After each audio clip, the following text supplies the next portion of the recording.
the people.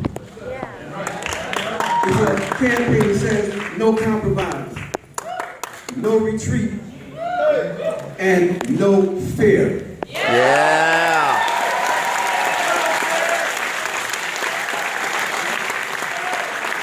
My brothers and sisters, we're not in a position to determine the historical conditions that we are born in. But we can determine how we respond to those conditions. And for us, for many of us, we have determined that we are going to fight. Yeah. So I stand here before you to tell you that the Stein Baraka campaign, we are committed to fight. We are committed to fight not just for you, but with you. Yeah. We understand that it is a connected process. We understand that all we have to keep us back is ourselves. Mm-hmm. So I pledge to you, my brothers and sisters, that we're going to do all that we can to advance this movement. We're going to give it everything that we have. Yeah!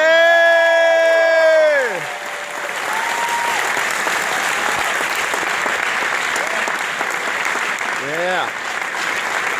As our dear sister and leader says, it is in fact in our hands. Let's make history. Yeah!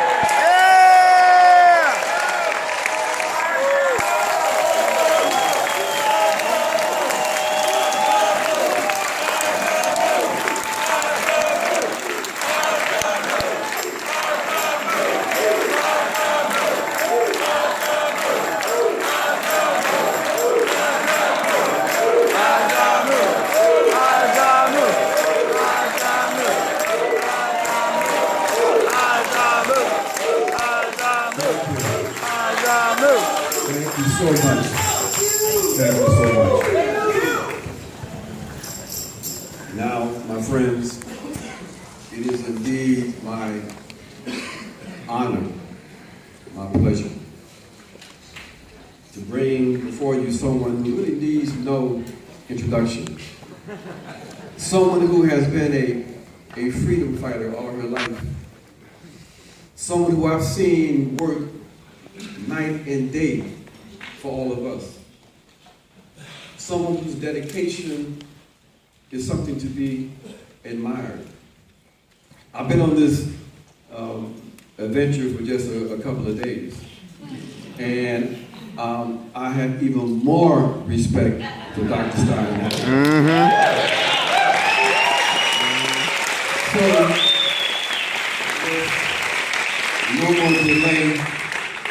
Please, my friends, brothers and sisters, join me in bringing out and showing our love for the next President of the United States, Dr. Jill Stein.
Looks like. Yeah! Thank every one of you. Thank you, Ajamu, for that incredible inspiration.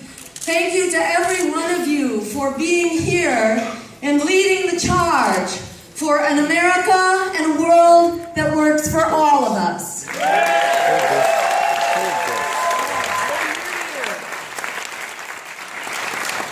And I want to agree with everything that Ajamu said and everything that Sherry said and agree with all of their thank yous. I want to reiterate them and just add to that a big thank you to Lynn Serpy, who's been running the show.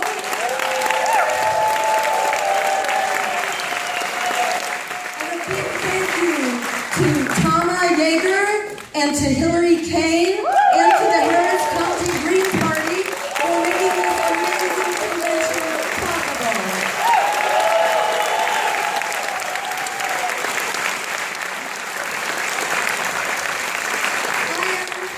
I'm honored beyond words to be your candidate, and I'm so honored to be running for President of the United States with the Green Party. Yeah!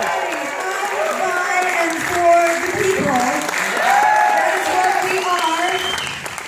We have been ahead of the curve in so many ways. On climate change, on green energy, on demilitarization, on marriage equality, on free public higher education and canceling student debt, on stopping the Trans-Pacific Partnership, on ending the war on drugs and the incarceration state,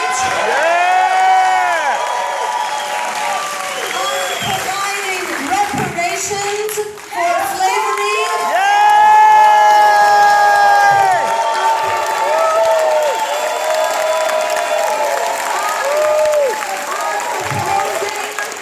war crimes committed by Saudi Arabia in Yemen, and war crimes and occupation committed by the Israeli government.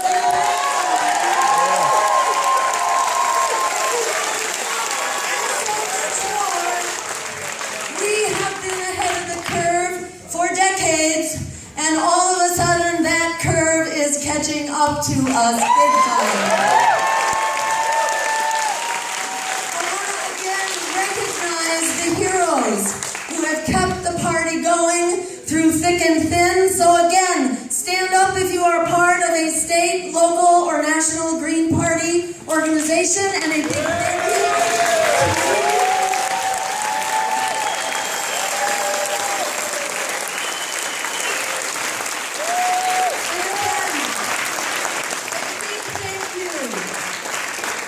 It is such an honor to be also running in alliance with the Bernie Sanders movement. Burning green,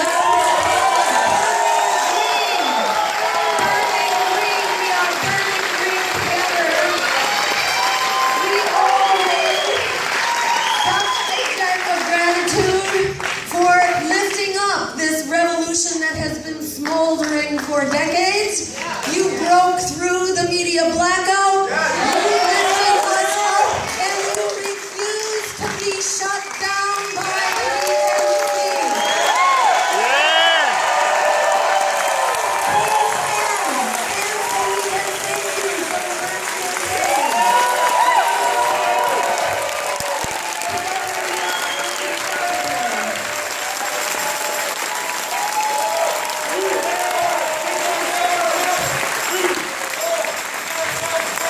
It's an honor again to be running alongside of Ajamu Baraka, a powerhouse of human rights, of dedication, and his powerful voice. And I have to thank Cornel West, who has been an incredible.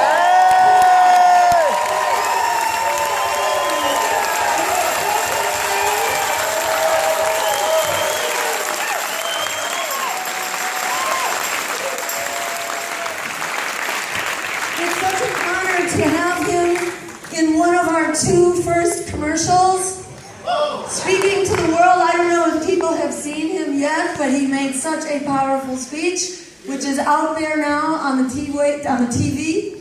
And when I walked to the airport, when I arrived and walked up to the curbside check-in, and I gave to the brothers who were manning the curbside check-in, I gave them my ID card, and they said to me, "Are you the Jill Stein?"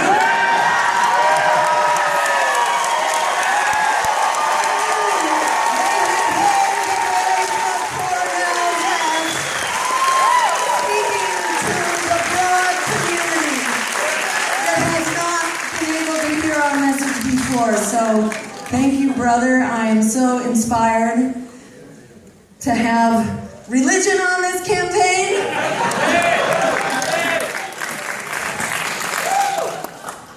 And I also am so honored to run along with the inspired state and local candidates who are also running for office and bringing our message of people bringing.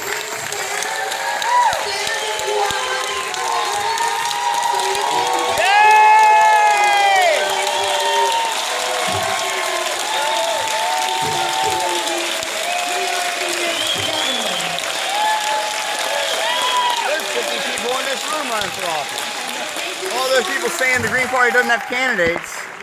And I just want to recognize that things have been forever changed. On the day that Bernie Sanders endorsed Hillary Clinton, the floodgates opened in our campaign. More ballot access drivers, more funding. We are a different campaign than we have ever been in history for having joined forces with you.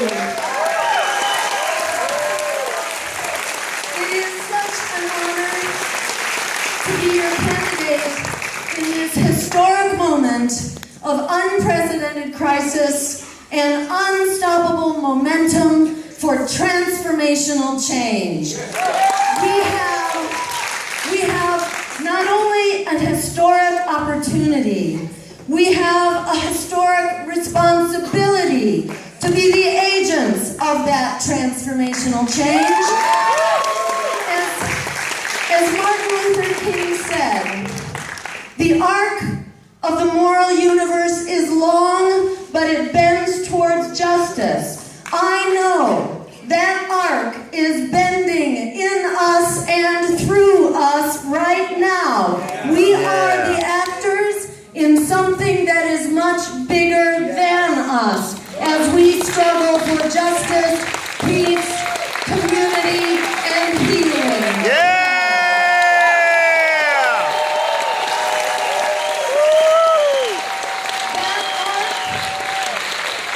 That arc of justice is moving through us as we mobilize to ensure that every Black life matters and we end violent policing and broken windows. Yay! And the Millions March New York City just achieved by moving out the leadership of their police departments that had overseen broken windows policing. They are turning the tide in this crisis of racist policing. That arc of justice is moving through us as we sit in and as we lock down to stop fracking pipelines and fossil fuel bombs. Yeah! And coal and LNG export terminals and all manner of poisonous fossil fuel and nuclear infrastructure.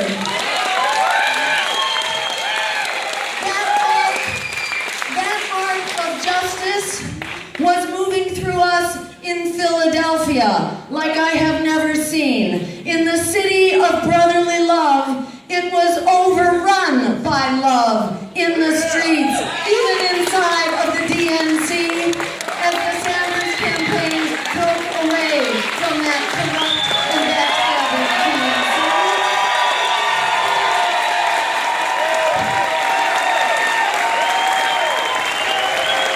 And the Bernie or Bust movement that is here today, and I want to thank Yannick and Gogo in particular. Yannick, in the way wherever you are, or I hope in our room, to get together where we cannot be stopped. Thank you, sister. We moved together in Philadelphia, and we merged our campaigns in rally after rally, growing stronger by the hour. The power of this movement was clear, especially during our power rally at FDR Park. Who was there? Because it was not only us, and it was a sea of people as far as eye could see, when nature erupted in thunder and lightning to say there is a big change coming. And as the heavens opened up and it poured down around us, we sought shelter because we were there inside of this little lightning rod of a tent out in the middle of this park, and the police said, hurry up, go underneath that underpass. So we just moved the rally, and we continued under the underpass, in the lightning, in the thunder, in the rain, because we cannot be stopped.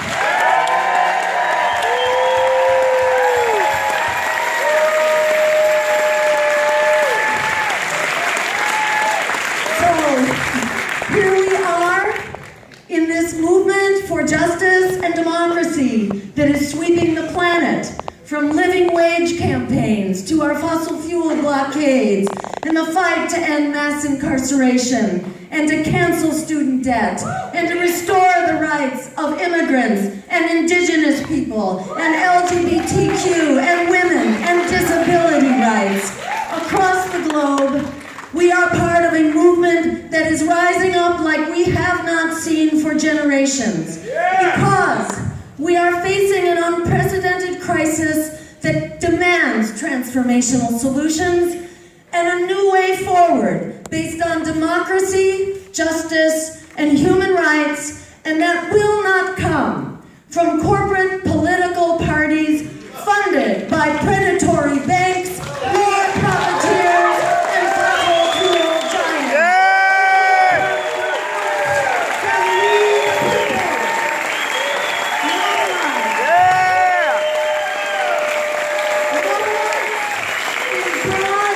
Social movements with an independent political voice, because as Frederick Douglass said, power concedes nothing without a demand. It never has, it never will. We will be that demand.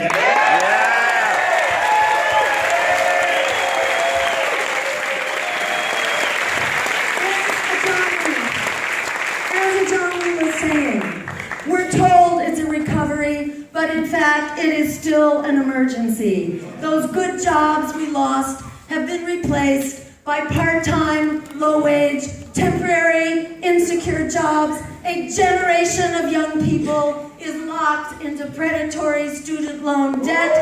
Black lives are on the firing line. Immigrants face mass deportation. Wars for oil are blowing back at us with a vengeance. And the climate meltdown threatens civilization as we know it in our lifetime. While the super rich party on, richer than ever, and the political elite that serve them are making things not better, but worse as they inflict austerity on everyday people while they squander trillions of our dollars on Wall Street bailouts, on tax favors for the wealthy, and on wars that know no end. So we are in revolt. And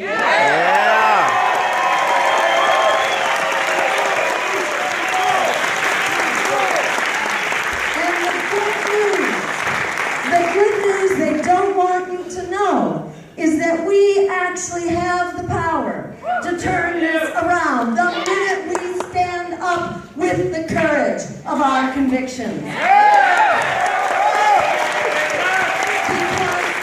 we not only have the vision and the values of the American people that we reflect and that we lift up, but because we actually have the numbers to win the day. As you may know, there are 42 million young people and not so young people who are locked into predatory student loan debt.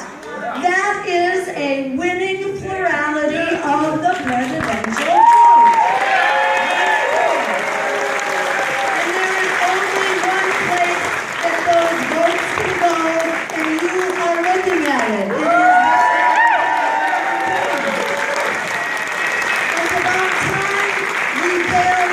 It is we bailed out the crooks on Wall Street who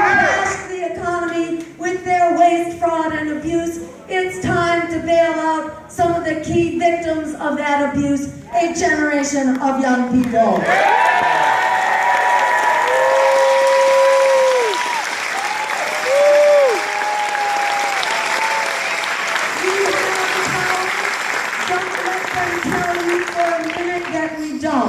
Just go talk to a millennial who's in debt and let them know. And let them let each other know, because they are the self-mobilizing demographic if there ever was one.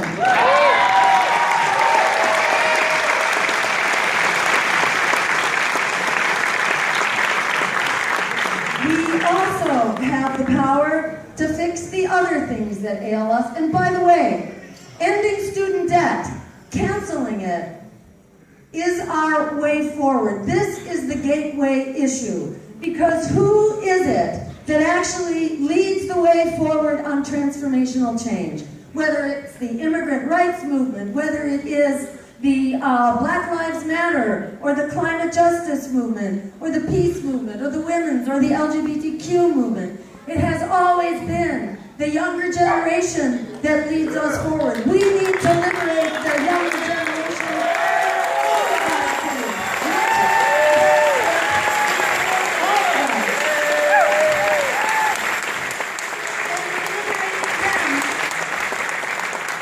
Which, by the way, is my first priority when we turn the White House into a green house.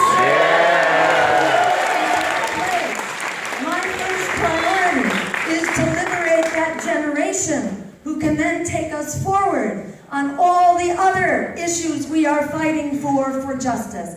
That means an emergency jobs program that will also solve the emergency of climate change. A Green New Deal that will create 20 million jobs.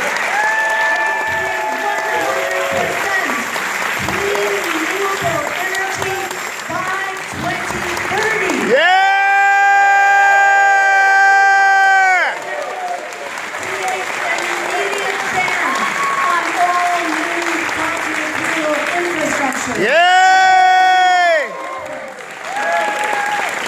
We will create health care as a human right through a Medicare for all system. We will make public higher education free. It pays for itself. We have news for the bean counters. For every dollar of taxpayer money we put into public higher education, we get back $7 in return. This doesn't cost us, it benefits us.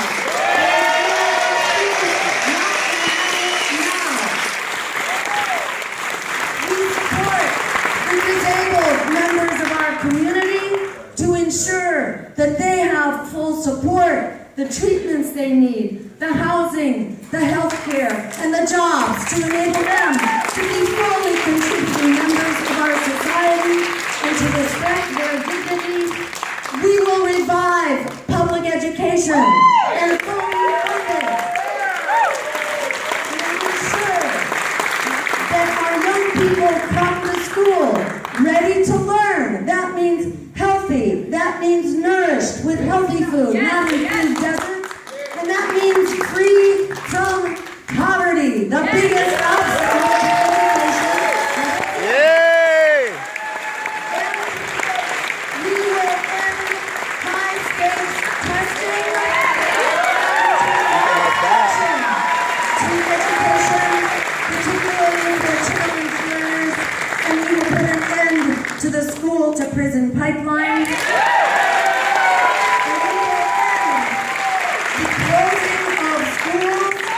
Because they are poor, or because they are Latino, or in communities of color, we will support those schools, not shut them down. Yay! We will provide them with the real tools of education that they deserve. That is small classroom sizes. Yeah! Science about how to educate kids. We will provide them with enriched curriculum. That means music and arts and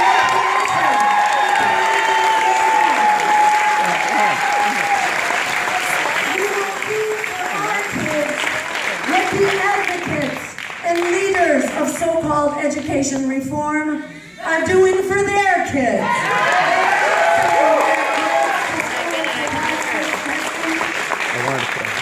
A couple other quick mentions because we're almost out of time. We will create a welcoming path to citizenship for our immigrant residents who are Yay! We are all immigrants on the bus. If you were not brought here on a slave ship or your land was not stolen, everyone else here is an immigrant.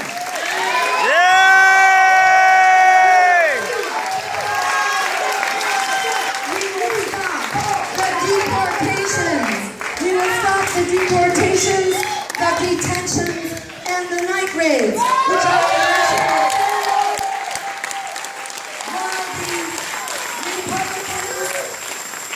while the Republicans have become the party of hate and fear-mongering, the Democrats are the party of deportation, detention, and night raids.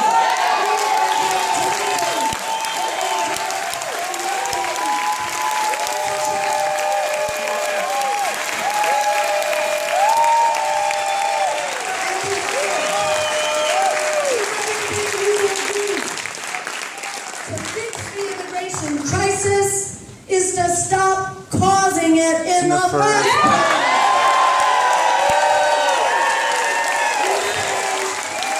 We say to Donald Trump, we don't need no freaking law. We just gotta stop invading other countries.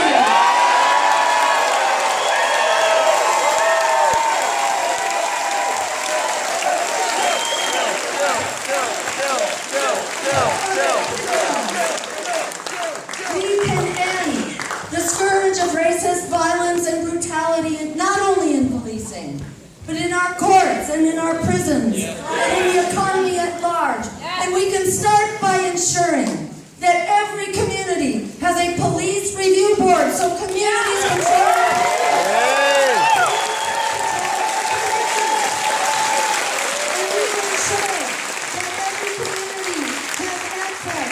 to an investigator so that all cases of death in the custody of police are investigated.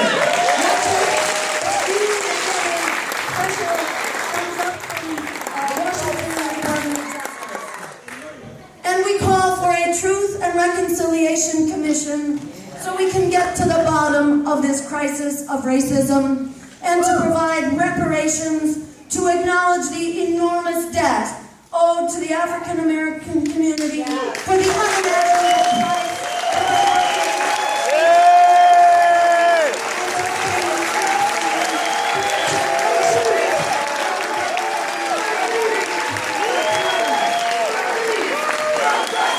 No peace, no justice, no peace, no justice, no peace, no justice, no peace, no justice, no peace.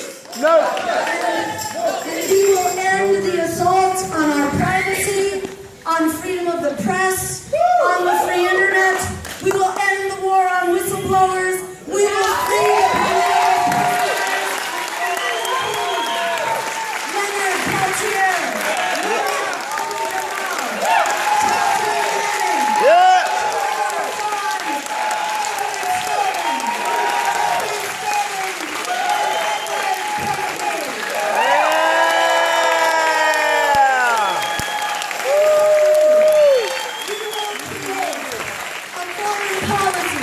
Based on international law, human rights, and diplomacy, not on military and economic domination, which has been a catastrophic failure.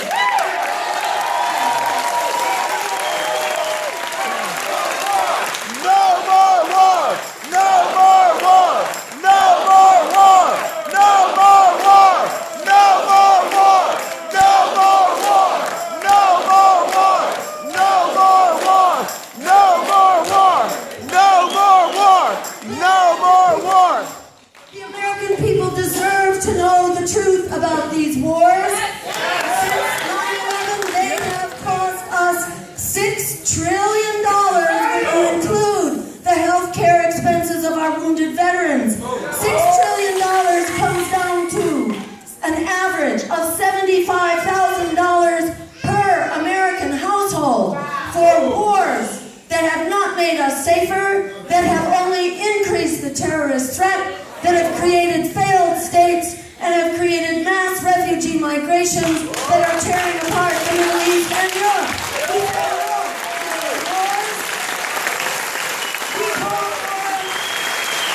We call for a renewal. It's just unthinkable that they want to do more of this same catastrophically failed policy, and that's why we need to be on the debate stage.